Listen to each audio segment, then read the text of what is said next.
이런 가운데 LH 직원들의 땅 투기 의혹을 들여다보고 있는 경찰은 휴일에도 수사를 이어갔습니다. 새롭게 투기 의혹이 불거진 지자체와 공기업 직원 등 23명에 대해서도 추가로 내사에 착수했습니다. 박희재 기자가 보도합니다.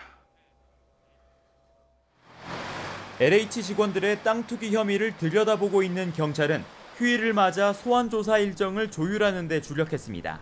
부패방지법 위반 혐의로 입건된 15명 가운데 3명은 소환에 조사했고 나머지 12명도 일주일 안에 조사를 마칠 계획입니다.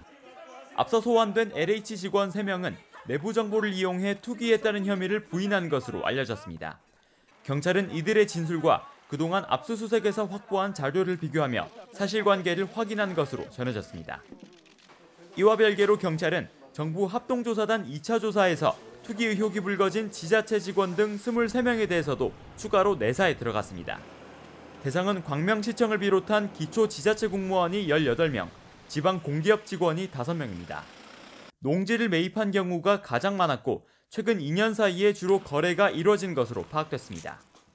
세부 거래 유형을 살펴보면 1인이 여러 필지를 보유하거나 다수가 공유로 매입하는 사례가 일부 있었습니다.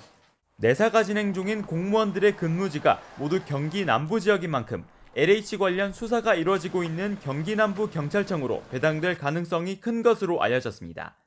신도시 개발 예정지 투기 의혹을 두고 특검을 도입하려는 움직임이 본격화하는 상황에서 경찰은 수사 속도를 더욱 높일 것으로 점쳐집니다.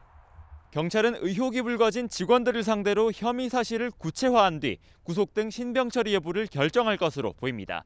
YTN 박희재입니다.